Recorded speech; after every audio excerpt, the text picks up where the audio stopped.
Hey, Mike here. I just wanted to let you know that you can listen to Dark Poutine early and ad-free on Amazon Music, included with Prime.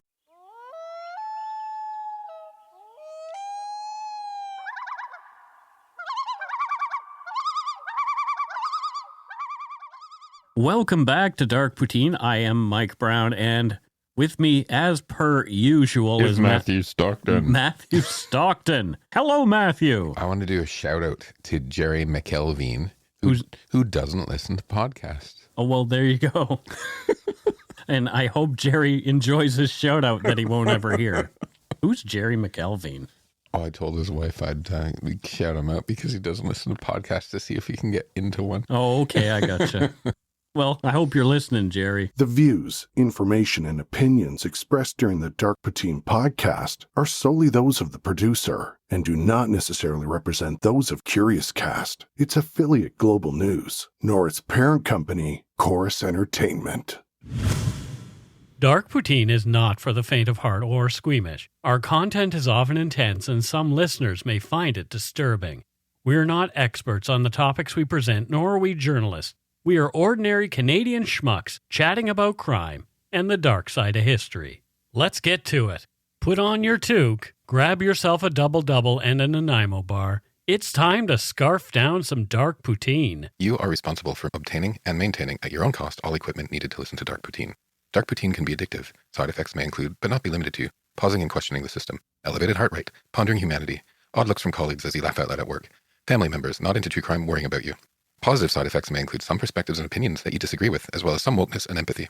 If you don't think Dark Poutine is for you, consult your doctor immediately.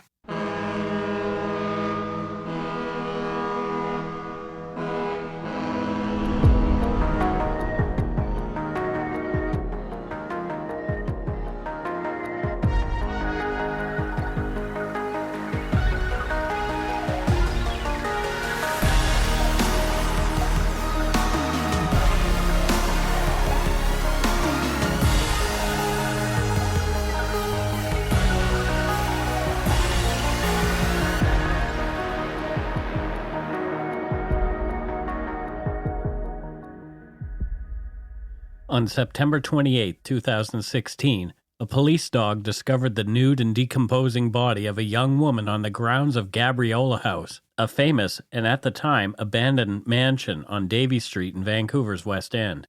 The body was that of Natsumi Kogawa, 30, a Japanese woman who'd been in Canada on a visa to study English since May of that year. Natsumi's friends and family had not heard from her since September 8th, and she'd been officially listed as a missing person 4 days after that.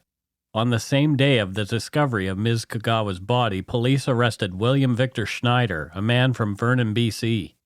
Schneider's own brother, Warren, had turned him into the cops after William had told him where Natsumi's body could be found. He also recalled to police about overhearing a phone conversation during which he said he thought William had admitted to having killed the Japanese student. The legal proceedings that followed dragged on into the fall of 2022. This is Dark Poutine episode 255, The Murder of Natsumi Kogawa. I remember this case well, as it's local to us. There were lots of coverage in the local news, even as early as mid-September, shortly after Ms. Kogawa disappeared. And the fact that she was an international student in the country on a visa made the case of her disappearance compelling to the media and public. When Natsumi was found, where she was discovered, and when the state of her body at the time became apparent, the media coverage exploded. And the case received widespread media coverage in both Canada and Japan. I could imagine it would. Yeah. I was brand new to BC at the time. Okay. I moved here in 2015. Mm-hmm. Actually, this month is 8 years. Wow. And I don't watch too much news. Yeah. So I didn't hear about it, but I did walk past the building and saw candles and her photo. And that's how I found out about it. Wow. Natsumi was pretty and tiny, only 4 feet 11 inches tall. According to her friends and family, she was not one to be out of contact for long periods and would always promptly respond to messages online, the chat program she used predominantly. The last time anyone heard from Natsumi was around 11:30 a.m. on September 8, 2016, Natsumi and her friend Derek Manhas had planned to head downtown from Hold'em SkyTrain station, just a 2-minute walk from Natsumi's homestay. They were headed to Miku, a high-end Japanese restaurant in Vancouver, to obtain a job application for Natsumi. Derek had an insider at the restaurant, a manager there, and he was more than willing to vouch for hard-working Natsumi as a possible employee at the restaurant. Miku. Yeah. That's the sister restaurant with Manami. You know my favorite restaurant. Yes. Yep. Derek. It was his cousin that works there. Okay. If he still works there, I would like to be friends with Derek so I can get a table more easily. It's fantastic restaurant. Oh, really? I bet you she would have loved working there because it's like truly like Japanese. Like real Japanese cuisine. Yeah. Vancouver's kind of known for our Japanese culture and that kind of thing. Best sushi outside of Tokyo that I've ever had. Very little has been shared publicly about Natsumi Kogawa, and so we'll try to paint a picture of who she was using news reports in which her friends and family recalled her life. There was also a Facebook page dedicated to her disappearance that was really helpful. Born in Aomori City in 1986, Natsumi was the eldest daughter of 6 children and had an older brother. Wanting to educate their children in a natural environment, when the kids were young, the family moved from the city to a village in the mountains of Hakoda. Children went to a small school in the mountains, but after graduating from junior high school, they left the mountain to go to high school in Hirosaki. In Hakoda Mountain Village, the whole village is family centered around the school. Emiko, Natsumi's mother, was happy that she was able to raise her children in such a friendly village in such rich natural surroundings. It sounds like a really quaint place. It really, really does. I'd love to see, I've only seen Tokyo. Mm-hmm. I'd love to tour smaller villages in Japan. I like the photos and video that I've seen of rural Japan. It looks like a really pleasant, lush place. Yeah. Hey, have you read that Japan monster book I got you for Christmas? Not yet. Okay. Yeah. I do want to read it. It's on my list, and it's going to be helpful for my next book. And you'll see when you read my next book. Aomori Prefecture, where Natsumi grew up, is situated at the northernmost tip of Japan's main island of Honshu. The Aomori region is a popular tourist destination year-round. In spring, people come from all over Japan to participate in the annual Sakura or Cherry Blossom Festival. One of the popular Sakura viewing destinations is Hirosaki Castle. Completed in 1611, the castle housed several generations of the Tsugaru clan. The large 49.2 hectare grounds include 3 concentric moats and earthen fortifications that surround the remains of the inner castle area, 5 castle gates, 3 corner keeps, and a castle tower. After the original 5-story tower was struck by lightning and burned down, the current 3-storied Tenshukaku Tower was built to replace it. With over 5,000 cherry trees in the park around the castle, the Cherry Blossom Festival is a sight to behold.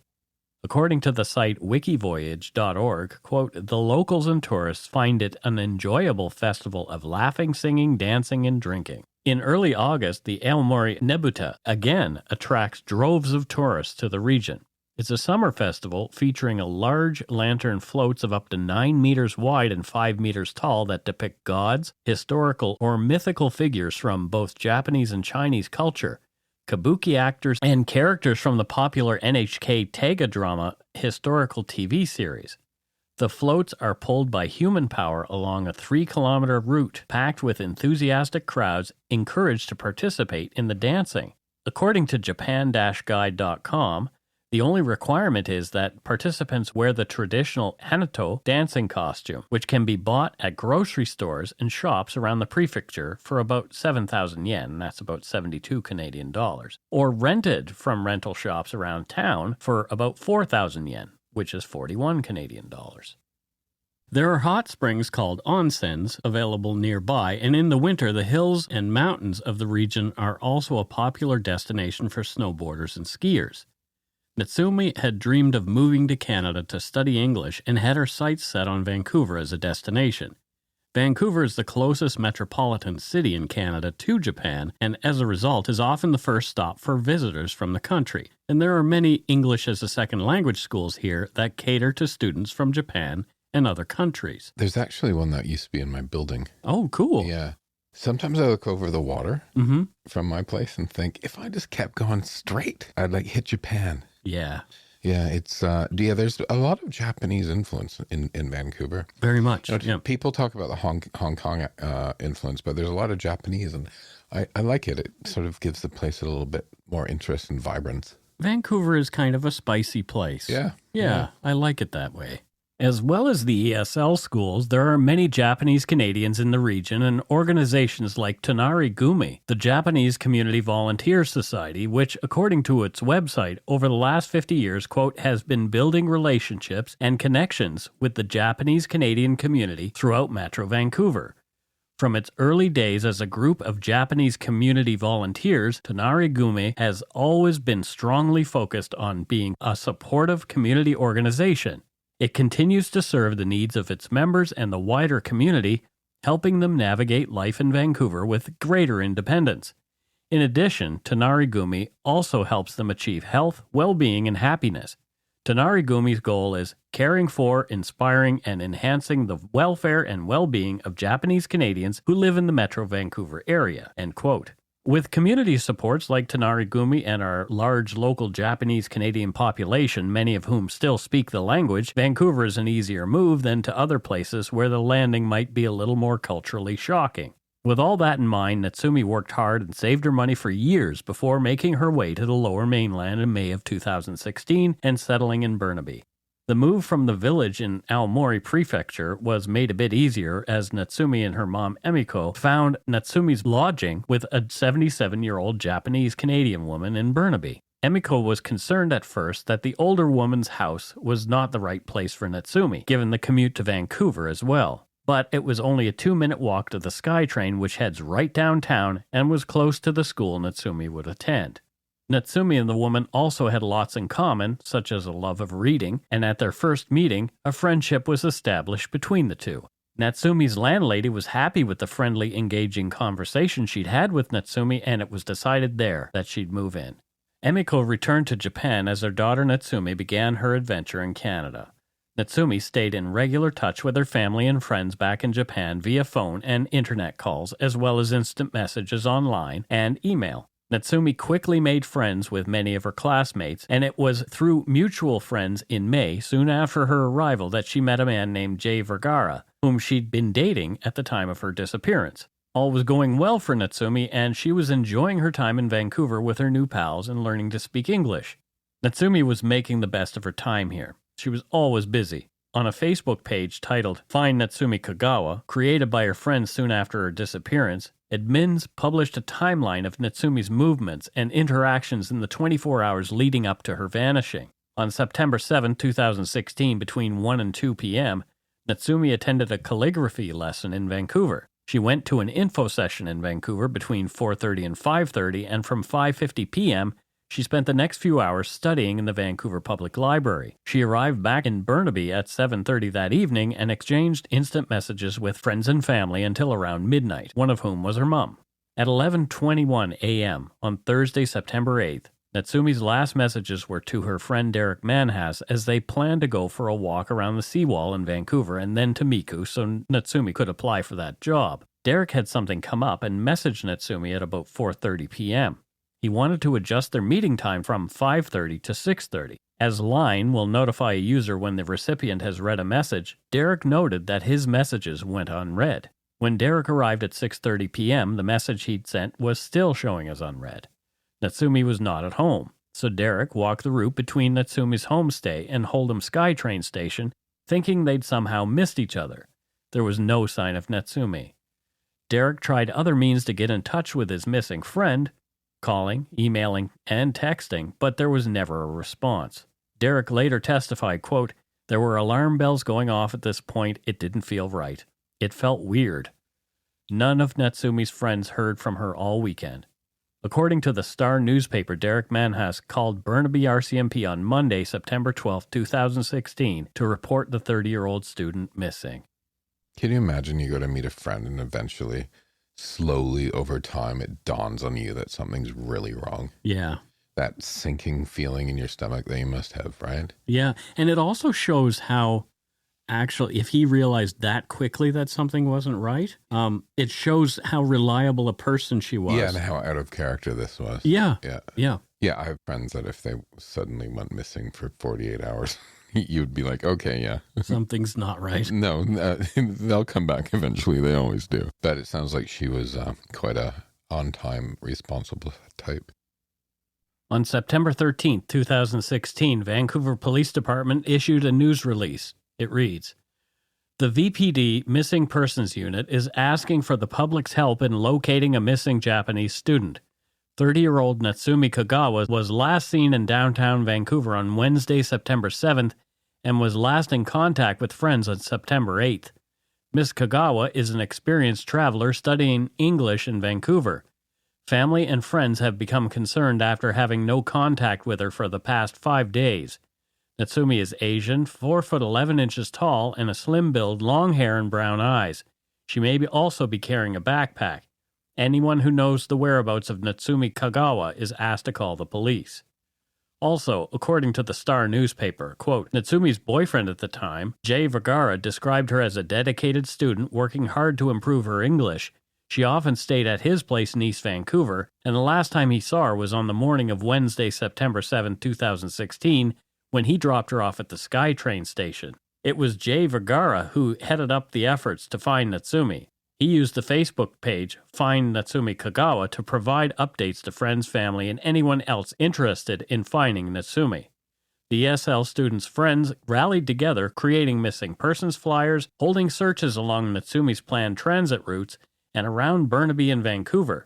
Jay also used his Twitter account, @SushiStand, as another method to help spread information. In one post on the Facebook page on September 16th, Jay Vergara wrote, "I want to thank Yellow Pages for Business Canada for graciously supporting our efforts to help find Natsumi. They have given me as much time as I need to continue my efforts, sent out communications to bring volunteers, and also helped us print thousands of flyers.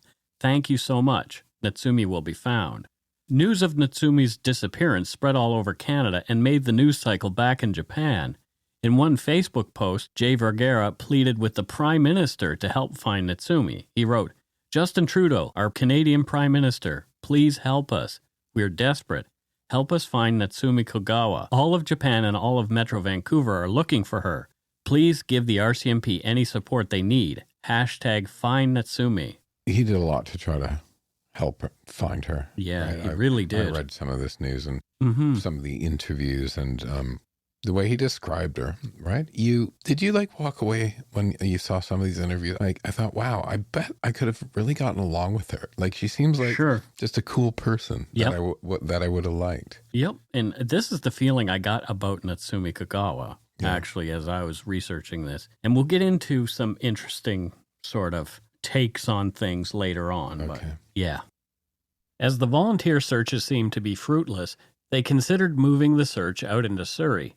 After receiving information that Natsumi had been seen in Vancouver on the afternoon of her disappearance, they decided to move downtown to Waterfront Station. On September 27, 2016, Vancouver police released a CCTV video of Natsumi and an as-yet unidentified man walking in a shopping area in downtown Vancouver at 1:30 p.m. on the day of her disappearance, a full 2 hours after her last communication with Derek Manhas. The man and Natsumi can be clearly seen walking side by side, engaged in what appears to be a friendly conversation. The Vancouver Sun reported that Natsumi had just bought a Mickey of vodka at a liquor store and some chips and crackers at the Dollarama store, not far from Miku. The fact that Natsumi had bought vodka with her credit card is odd, as her friends knew her as clean living. She didn't drink, use drugs, or smoke. Natsumi was wearing a loose, beige pullover blouse, black and white checked pants, and flip-flops. The man next to her was described this way: Caucasian male, approximately 30, medium height, slim build, light-colored hair, wearing a dark jacket, blue jeans, running shoes, and a dark baseball cap, holding a black gym bag with red handles, and wearing a dark-colored duffel-style backpack. The next day, Warren Schneider went to the police in Vernon. He identified the man in the video as his brother, William Victor Schneider, 48. Willie had admitted to Warren that he'd, quote, done something bad, and had told Warren where he'd put Natsumi's body. in the bushes on the property of Gabriola Mansion in Vancouver. Sure enough, thanks to the help of a K-9 unit, after a brief search of the property, police found Natsumi's body, badly decomposed, having been stuffed inside a suitcase. Cops arrested Willie Schneider and Vernon just 5 hours after the discovery. More after a quick break.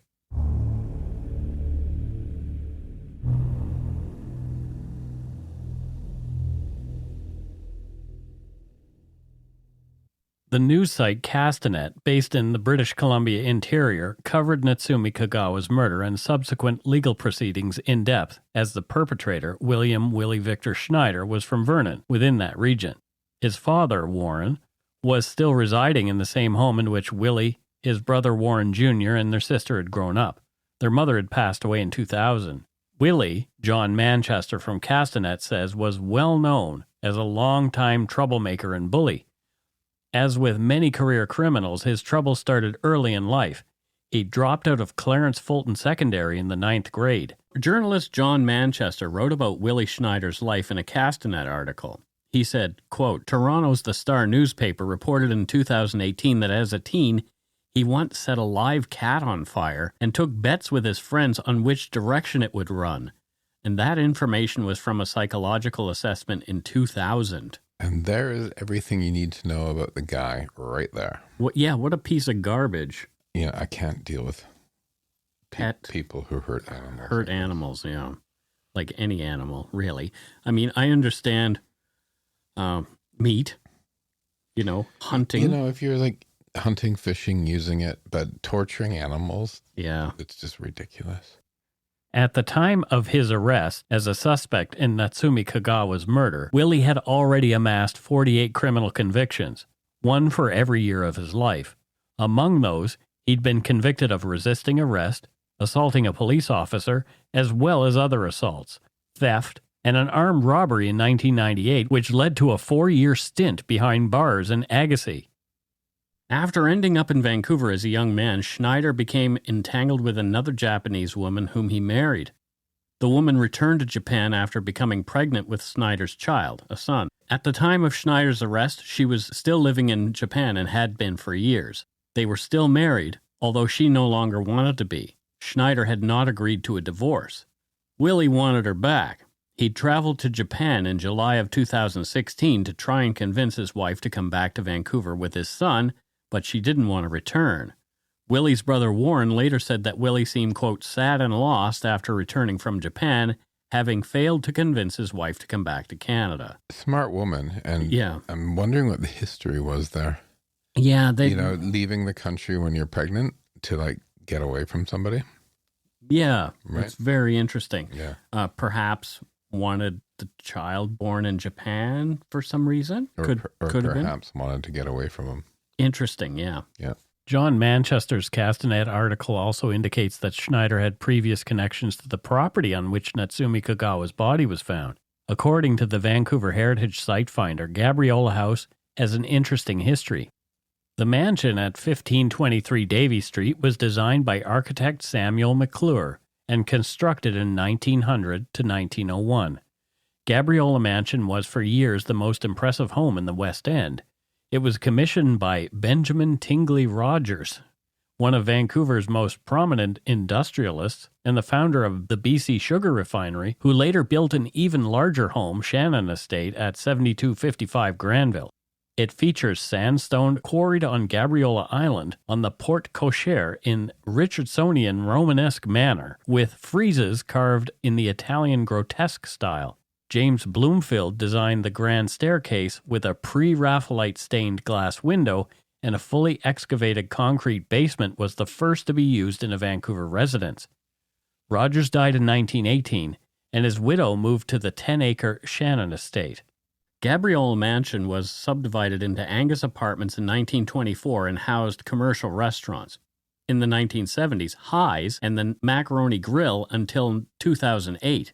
Now, I ate at the Macaroni Grill on a couple of occasions, and it's quite the building inside. I'm not sure what it looks like now, but it was sad to see it fall into disrepair. It remained vacant until 2015, and the mansion has now been converted into market rental units and rezoned for new townhouses on the south corner of the lot. Yeah, I walked past it recently. Mm-hmm. And they're almost finished. Wow. Yeah. Yeah. I haven't been down there for a while. I have no reason to go downtown. I'm glad the building wasn't ripped down. Yeah, me too. I mean, we say mansion. It's a big house, right? It's quite a house. It's quite a house. Yeah. And it used to be the entire city block when it was first built. Yep. And it's this weird thing because it's this big old house on a plot of land. Yep. In the middle of all these high rises. Yeah, it's very odd. Yeah. Yeah, there are some odd sort of anomalies like that in Vancouver, yeah. and that's one of them. At the time Natsumi's body was found, the property was effectively abandoned. The area was a bit overgrown and neglected, but passable, according to court documents. Yeah, it was, some of the bushes were a little bit weedy, but somebody was still cutting the lawn and keeping it up. But, it was either the boarded up front door and things like that. Yeah. According to John Manchester of Castanet, Schneider was often seen hanging around the abandoned Gabriola mansion on Davie Street. He was seen trying to lure people into the abandoned home for $5 tours. Manchester continued, stating that during this period, Schneider was either sleeping in a tent on the mansion grounds or staying at the Catholic hostel on Cambie Street. Court documents revealed that Natsumi Kogawa's autopsy found no anatomic evidence of major injuries. A piece of cloth was, quote, folded and stuffed within the anus, and the cloth was soiled, with no obvious evidence of fresh blood. There were, quote, tree branches and leaves that were scattered on the body, predominantly on the right side. Toxicology tests indicated that Natsumi had 2 medications in her body, Zopiclone, typically used as a sleeping medication, and lorazepam, anti-anxiety medication with a sedative effect, that's Valium. When taken together, these medications will, quote, promote the effect of sleepiness or decreased motor coordination, possibly dizziness, and affect a person's judgment, end quote. Natsumi did not have a prescription for either medication. However, police learned that William Schneider did have a prescription for lorazepam, last filled on September 6, 2016, 2 days before Natsumi disappeared, and is presumed to have been killed. It is not clear, though, due to the advanced level of decomposition, whether Natsumi was under the influence of those drugs at the time of her death. Whether she'd been drugged against her will, we may never know. Again from court documents, quote, a pathologist was not able to determine the cause of death because of the lack of specific anatomic or visible injury and the lack of specific toxicological findings that can explain death. She did not rule out overdose as a possible cause of death. She also testified that the absence of anatomic or visible injury was not inconsistent with the cause of death being asphyxia from suffocation. She defined asphyxia as the inability to utilize oxygen or to use oxygen, and said asphyxia cases oftentimes are not associated with specific visible findings at autopsy. The pathologist said that not a large amount of force is necessary to just block the nose and mouth. More force is required to cause bruising. There was no sign of bruising on Ms. Kogawa's nose. Her frenulum, the tissue that connects the top lip to the middle of one's gums, was intact. There were no signs of petechial hemorrhaging in her mouth. Bruising, tearing of the frenulum, and petechial hemorrhaging are injuries that can occur when pressure is applied to the nose and mouth, depending on the degree of force used. After the public learned of Natsumi's death and where she'd been found, a makeshift memorial began to grow outside Gabriola Mansion. People left flowers and gifts of condolence near the gates of the property on the corner of Davie and Nicholas Streets. A lot of people cared. Yeah. Because that's how I found out about this. I was walking by, saw some candles lit, some flowers. So I walked up to the front steps of the mansion and read some of them.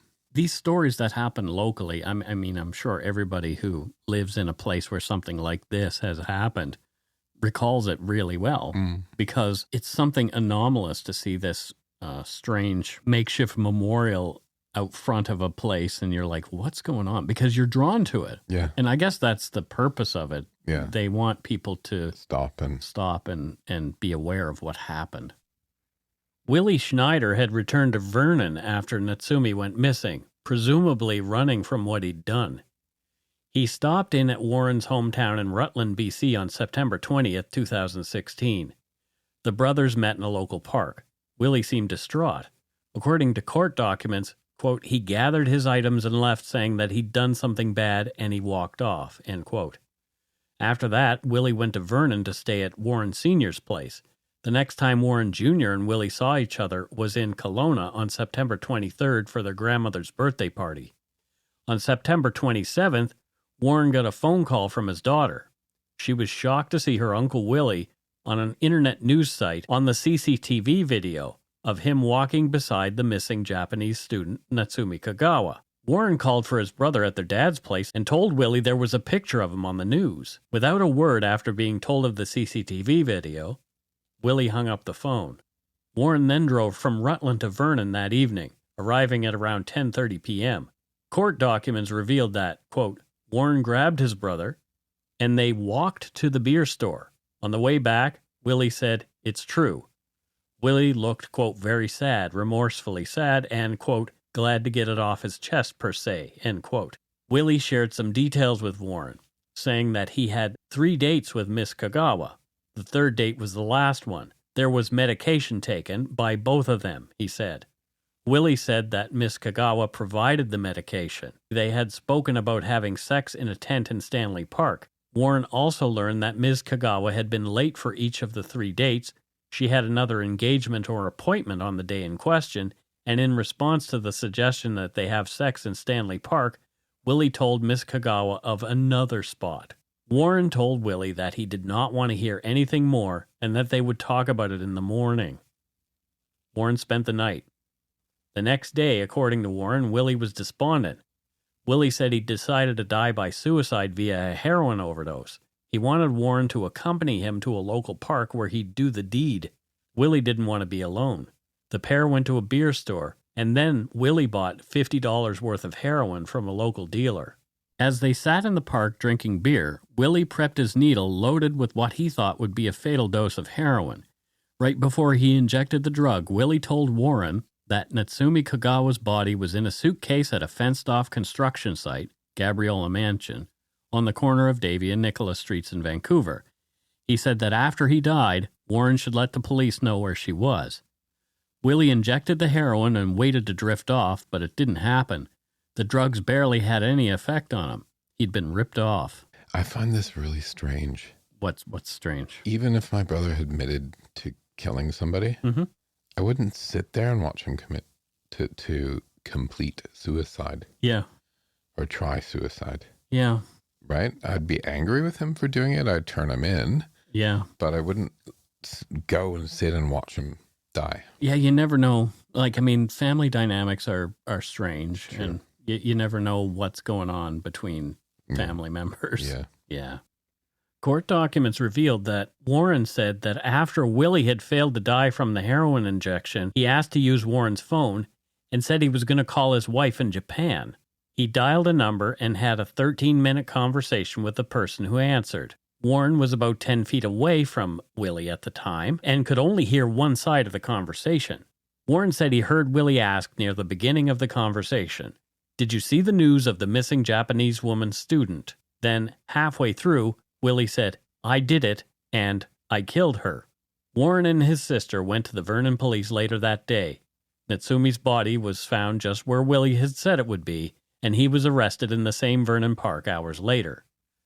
The VPD's news release read, quote, "Vancouver police have located the body of a woman who has been missing for about 3 weeks. Shortly before 7 p.m. on September 28th, officers made the discovery on the property of Davie Street Mansion near Nicholas Street. The body has been identified as 30-year-old Natsumi Kogawa.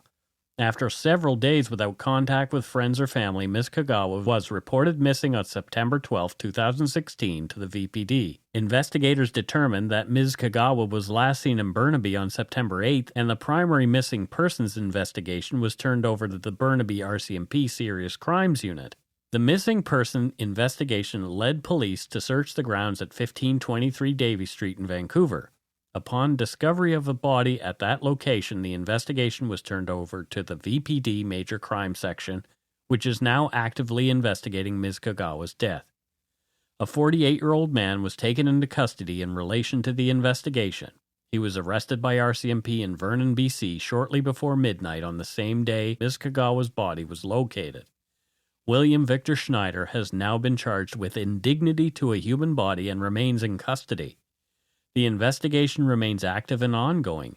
The VPD and the RCMP continue to work closely to gather and analyze evidence in this matter." End quote. Natsumi's friends and family were devastated. On September 30th, 2016, after learning of the discovery of Natsumi's body and Willie Schneider's arrest, Jay Vergara wrote on Facebook, quote, "I'd like to say thank you to everyone who helped us volunteer and gather information. It is a very dark time for me right now, and the words I'm writing right now cannot possibly convey my sadness. My greatest hope right now is that the person who did this to Natsumi will be swiftly and severely brought to justice. Thank you everyone for your kind words and support. I'm sure Natsumi would have been happy to know that many people have cared for her well-being and helped look for her in the past couple of weeks." End quote. Jay later spoke to Global News about his memories of Natsumi, how he was compelled to lead the search for her, also how he felt on hearing Natsumi had been murdered, and later what the family was asking for. Here's some audio of Jay speaking about his friend. "I miss how every time she'd come into her room, everybody would brighten up, you know? It was her dream. It was one of the culmination of her biggest goal to come here to study. She was the kindest, most energetic, the hardest working person that I've ever met. I couldn't just, leave it to anyone else. Felt a lot of anger. I fantasize about going back in time and seeing if there was anything I could do differently. For the family right now, their most important treasure is memories of Natsumi. Natsumi's family now hoping any final photos or videos will be shared on Facebook. Kristen Robinson, Global News. Wow, you could hear the emotion in his voice as the interview went on, like he was getting really choked up. Yeah. About his friend, his girlfriend, essentially. Global also spoke with a woman identified only as Nanako, another friend of Natsumi's. Here's what she had to say. It's very brief. "Until now, I can't believe she's already gone. Sorry, I can't describe how much I miss her." Yeah. An update, posted later on the Facebook page Find Natsumi Kogawa, included a message from Natsumi's mother, Emiko. She wanted to thank everyone for their concern when Natsumi went missing and thanked everyone who'd participated in any way in the search for her. Emiko said that she and other members of Natsumi's grieving family had come to Vancouver in October. Before taking Natsumi's remains back to Japan, Emiko found comfort in learning about all the people who'd loved her daughter here in Canada and about Natsumi's final days. She wrote in Japanese, quote, "Our family is still in a dream and cannot accept this reality. Natsumi was always the center of the family and always cheered everyone up brightly like the sun. I still sometimes wonder if she'll suddenly show up and try to make the family laugh with her usual jokes." End quote. At trial in 2018, Schneider pleaded guilty to the charge of interfering with human remains or offering an indignity to a dead body, but had pleaded not guilty to Natsumi's murder. Court documents revealed that the Crown's theory was that Willie Schneider and Natsumi Kogawa were on a date on September 8, 2016. He became angry because Natsumi had to leave for another appointment. In the heat of the moment, that's in quotes, Willie killed her by, quote, smothering or asphyxiating her, using his hand and fingers to cover or block her mouth and nose. The Crown said the evidence proved that when he assaulted Kogawa, Willie either intended to kill her or intended to cause bodily harm that he knew was likely to result in her death. In Crown Counsel's words, when someone cuts off another's ability to breathe, they will undoubtedly die. Even a small child knows that. So I have some problems with the idea that they were on a date. It's total bullshit. I don't. What are your thoughts on this? We've talked about this already. I think she was a nice person, mm-hmm. and she was non-judgmental, mm-hmm. and she probably knew he was homeless or having a hard time. Struggling. She probably bought him some stuff. Yep. To be... She didn't drink, so the bottle was probably for him. She's just being a kind person. Yeah. And I think what happened is he made some sort of, this is just my theory, made some sort of advance. She rejected him and he killed her. Yeah, that's right? exactly because there's what no I way think. there was a date. This was a date. There's no way. It's not her character. Yeah. I mean, the Crown had to go with what he told them. Yeah, he doesn't get to say anything anymore, does he? Not really. However, they can't. Yeah, they have to go with the story. Yeah. So I struggle with that idea. Yeah, there's no way. No. And I don't want her name muddied. I want to stand up for her, This is another dig by him to her. Yeah. The Crown further argued that after the death, Schneider, quote, took steps to cover his tracks so that there wouldn't be a trail of evidence that not only would lead the police to him, but also hamper their ability to gather evidence which would implicate him in the death, end quote. This included concealing Natsumi Kogawa's body in a suitcase. Willie's conversations with his brother, his attempt to die by suicide, his statements to the police, and a letter to his father were said to be consistent with Schneider knowing that he had committed an unlawful act by causing Natsumi Kogawa's death. The defense argued that, as no cause of death could be determined, the Crown had not proved its case and had not proven that any unlawful act, other than the indignity of a human body after Natsumi's death, had occurred. The defense said that putting Natsumi's body in a suitcase and leaving the suitcase in the bushes was not conduct from which the jury could reasonably infer consciousness of guilt for murder.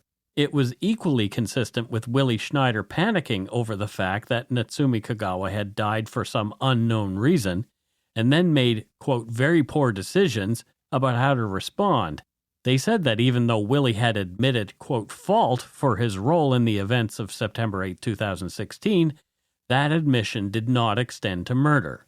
The jury sided with the Crown, finding William Schneider guilty of second-degree murder. According to CBC, Amiko Kogawa attended every day of the trial. Through an interpreter, she said she wanted people to see her daughter Natsumi as a caring, positive person. She was always the core member of the family that bonded us together, Kogawa said. She was open to everybody, very curious. She always wanted to learn more and had big dreams. The mother and daughter frequently spoke with Natsumi, encouraging her mother to visit Vancouver, which she described as a beautiful city where, quote, wonderful people surrounded her. In their last conversation, Amiko said her daughter encouraged her to go to bed because it was late in the evening in Japan. Asked what she would like to say to her daughter today, Amiko said, "Watch us from heaven," end quote. A month later came William Schneider's sentencing hearing. Amiko Kogawa, Natsumi's mother, sent a victim impact statement. Global News reported on some of the content of her statement, and here it is. Natsumi Kogawa's mother says her life has been a living hell and she's been struggling to move on since her daughter was murdered in 2016. The 30-year-old Japanese student was found stuffed in a suitcase and dumped in the hedges on a Vancouver property in the West End in September 2016. The accused, William Schneider, was last month found guilty of second-degree murder. In her written and translated statement read aloud by Crown, Kogawa's mother, Emily, says she's been having trouble sleeping and has lost her motivation to work since her daughter's death. Quote, "I feel her pain that she went through when she died alone," writes Emily. "I cannot believe that I have not received any apologies from Mr. Schneider and his family," she writes, adding the lack of an apology is unforgivable. On top of the life sentence, Crown has asked for 4 years to be served concurrently for the single count of indignity to a human body. Crown is also calling for a minimum of 17 years before Schneider is eligible for parole. Defense says parole eligibility should not go beyond the 10-year minimum. Schneider was sentenced to life in prison with no chance of parole for 14 years.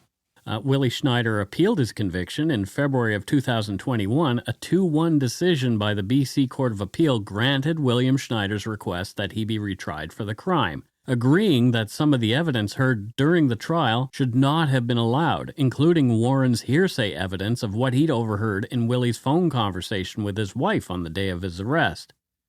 As Warren was not directly party to the conversation, the defense said, his evidence of the overheard phone call should not have been allowed. The Crown appealed that verdict to the Supreme Court of Canada. In October of 2022, a decision came. Schneider's conviction was restored. The court said the BC judge had not erred by allowing as evidence the statements of Warren Schneider Jr. The Supreme Court ruled that what the brother overheard was relevant. The party admission exception is applicable in this case because it allows witness testimony about a confession even if the witness was not party to that conversation. Willie Schneider is going to stay right where he is, for now anyway. This one makes me feel so empty. Yeah, it was... It's just, it feels so senseless. Yeah, like talk about stealing somebody's life. Yeah. That's exactly what this guy did. I've been sort of struggling a bit trying to figure out what his actual motivation was because, like you say, she was a sweet person and maybe she rejected him, but a rejection in a moment doesn't always lead to murder. Perhaps, and I might be stretching here, maybe Natsumi was a stand-in for his wife. I was thinking like there's some anger building up because he had just recently got back from Japan trying to get his wife back. Yep. Here's another young Japanese woman. If he's rejected again, right? Yeah. I kind of, for Mrs. Kogawa, I almost want to apologize to her on behalf of Canada and Vancouver, right? Yeah. Just for something this horrible to happen to an overseas student. It's, we didn't do it, but it brings a bit of shame, right? Yeah. And that's it for Dark Poutine episode 255, The Murder of Natsumi Kogawa.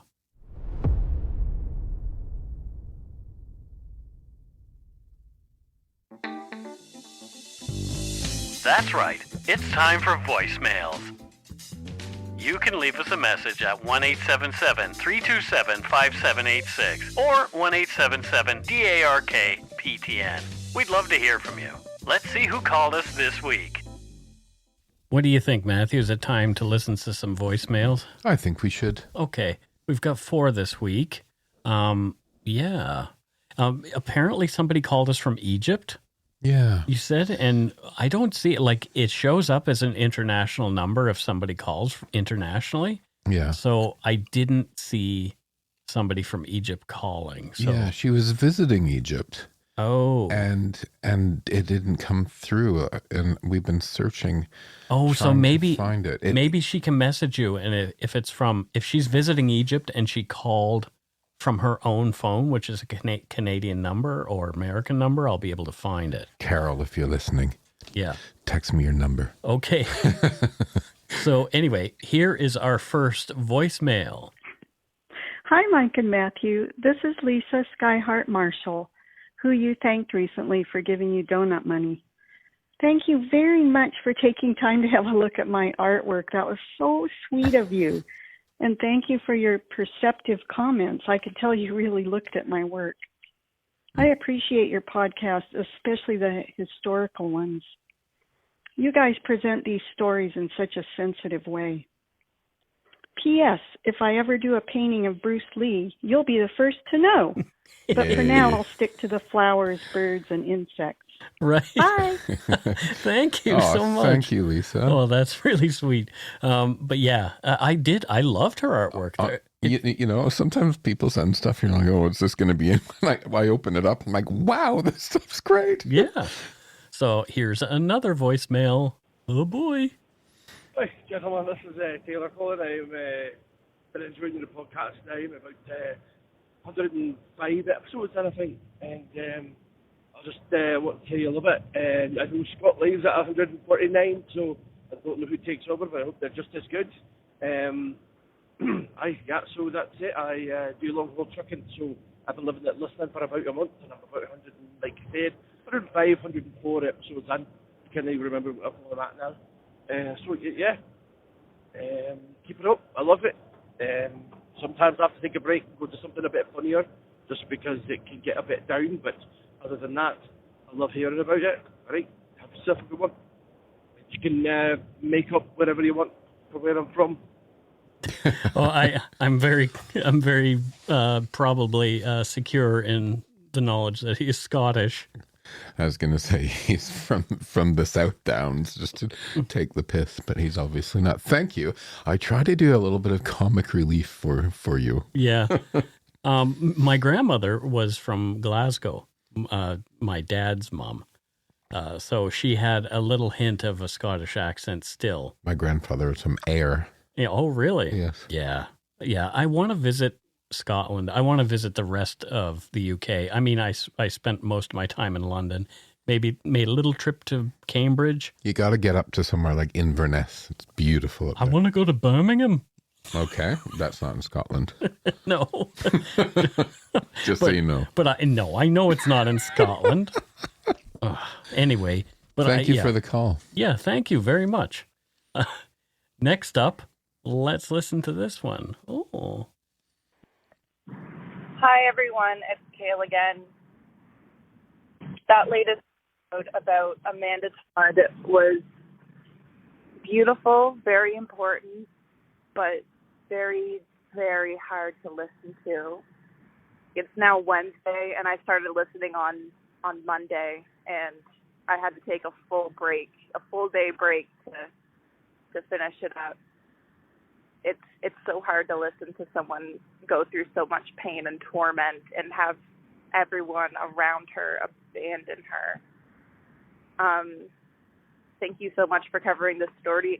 I know it was very hard to do, but yeah, I also had to think, instead of viewer discretion, I think saying take care, like some other podcasts do, is a great way of putting it.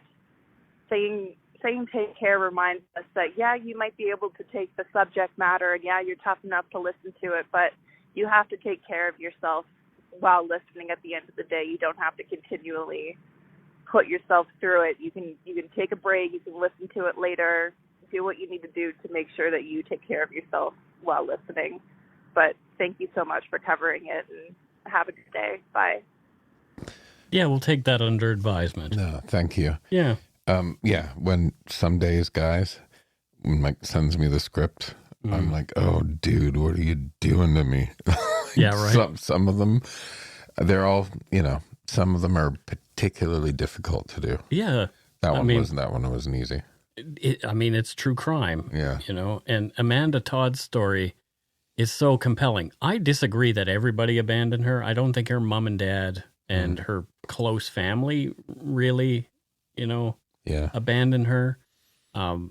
They did not. And they would argue that. So, but I think what the caller was referring to were the people around her, i.e. her friends. Yeah. Her supposed friends. Supposed friends. Yeah, exactly. Anyway, let's move on. Hi, guys. My name is Penny from Madison, Wisconsin.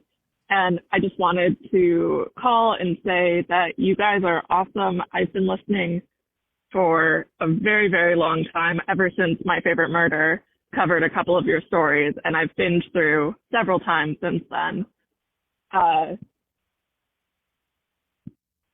wanted to also say that the Yumby Yard is amazing, and even though I'm mostly just a lurker in there, the times that I've actually reached out in need of support, everyone has been super amazing and lovely, and just the community that's formed around you guys is a testament to how amazing you guys are and the way that you cover stories with such care and dignity.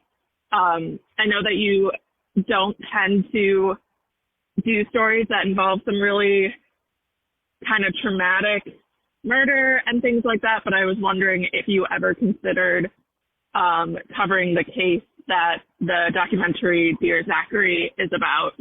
I find it heartbreaking and terrible, but also interesting to see how the Canadian judicial system has changed because of it. Anyway, go take a shit in your hat. Love you guys. Bye. So, Dear Zachary, I just rewatched that documentary recently, and it's about a case that part of it takes place in Newfoundland. Okay. And I don't want to spoil it for people because people need to watch it or read the book. There's a book as well. It's one of those cases that I don't know if I'm able to cover emotionally. Okay. It is so... What's this show called? I'll give it a look. It's called Dear Zachary. Dear Zachary, okay. Yeah. If you can find it, if maybe you can find it laying around the internet somewhere. I don't know if it's on any streaming services right now, but it is one of those documentaries that once you watch it, you'll be like, oh my God, it's one of the most horrendous stories that I think I've ever been told. And it's because it's told from the perspective of people who love the victims. Okay. So anyway. But thank you, Penny. Yeah. Oh my Madison. gosh. Yeah. Now I'm thinking about that story again. I'm glad I don't know it. I'm looking at you. You're like, yeah. You're like, ugh. I have introduced that documentary to a couple of people, and I actually had one friend was angry at me for doing it. Wow. Because it's so heart-wrenching. Devastating. Right. Devastating. So if you want to feel devastated, there you go. Watching a true crime documentary. Suckers for punishment. Yeah, that's the one. Anyway. And there's also another good one called What Happened to Aunt Diane. It's about this woman who she ends up going the wrong way down a highway and crashes and kills a bunch of kids. Right. In a car. Okay. And that is another one of those ones where it's just like, oh my God, I can't. I had to stop and go for a walk after watching these documentaries because, oy, oy, oy. Anyway, that's it for voicemails. I rambled a lot, but anyway. That's it for this week's voicemails. Again, you can leave us one at 1-877-327-5786 or 1-877-DARK-PTN. We'd love to hear from you, even if it is just to say hi and to tell us to go shit in our hats. If you're stumped for what to chat with us about, a quick story is welcome. On to Patreon and Donut Money donors, and we have one patron and one Donut Money donor this week. Yay. This week, we have a friend from the Yumber Yard as a patron. Yumber Yard. It's Alexandra Orozco. It's Alexandra Orozco, a.k.a. Alligator from Artesia, California. Excellent. Alligator. I thought that was funny. That is funny. I wish I had a name that was cool enough to have like a nickname like that, Alligator. Like people used to call me Michael Motorcycle, but Mikey Browner. Or Brownie. I got Brownie a lot. And also I had really buck teeth when I was a little kid, so I got Beaver Cleaver and Woodchuck and stuff like that. Until I punched somebody out. Oh. It's not the answer, Mike. Well, it's not the answer, but it was my answer at the time. Anyway, yeah. Alligator is a friend of Banoffee Pie. Yes. Yes. And Babs, her mother, Barbara. I call her Mom. Okay. You don't know this Banoffee Pie, but I call your mom Babs. Barbara. Babs. Yeah. Anyway, what does Alligator do there in Artesia, California? She's a lady of leisure. Well, there you go. Yeah, she likes to. I want to be a lady of leisure. I am not a lady of leisure. I want to be a lady of leisure. Yeah. But she does it, and she does it with style. There you go. Yeah. So that's it for patrons. And as far as donut money goes, we have Jody Gardner. And Jody says, love the show. So many great Canadian stories. Great. I don't know where Jody's from, though. So maybe somewhere in Canada? She's from Garden City. Iowa? No. Okay. Where's Garden City? Somewhere in Canada. Garden City, somewhere in Canada. Yes, that's where she's from. And what does she do for... Let me see if there's a theme here. What does she do for a living? She wrote... Oh, I thought you were going to say she's a gardener. A book. Okay. That is considered the classic of all reference books for the Hanging Gardens of Babylon. Oh, there you go. So I knew it had to be something like... It's true. I used to have this little It was a children's encyclopedia set growing up. Okay. And they had the 7 Wonders of the World in one of the articles. And I remember looking at the artist's renderings of the hanging gardens and the Colossus of Rhodes and you wanted to see them, didn't you? I wanted to see those things so badly. You did a lot of reading when you were a kid, didn't you? I lost myself in reading when I was a little kid. Yeah. Yeah, you still read a lot. I do. It's very clear that I do. Yeah, sorry. I looked over his shoulder at the bookshelves when I said that. But yeah, you love to. You have so many books. You love reading. January just ended. Yeah. As we're recording, January is just ended. I read 10 books in January. I read none. You read none books? I read none books unless you count a illustrated book. Well, there you go. So thank you so much. Thanks, Jody. Jody and I'm sorry for Alligator. Sorry for doing it all about your last name, Jody. You've probably gotten that all your life. Yeah, probably. Who knows, though? Maybe she loves it. Maybe she does. Yeah. Thanks to all our patrons and Donut Money donors, past and present, for your generosity. It helps to keep the show going. You can become a patron of Dark Poutine at patreon.com/darkpoutine. For a one-time donation, you can send us donut money via PayPal using our email address, darkpoutinepodcast@gmail.com. If you don't already subscribe to the show, it would mean a lot if you did. You can easily find Dark Poutine on Apple Podcasts, Spotify, or wherever you listen to your favorite shows. If you haven't gotten yours yet, my book, Murder, Madness, and Mayhem, is available to order via a link on the Dark Poutine website. And speaking of darkpoutine.com, please check it out for show notes and other cool stuff. We'd appreciate it if you took the time to give Dark Poutine a like or a follow on Facebook and Instagram. Most importantly, thank you for listening, and tell your friends about us. Word of mouth is a powerful thing. And that is it for this episode of Dark Poutine. So until next week, don't forget to be a good egg and not a bad apple. Goodbye, everybody. Goodbye. Love you, folks.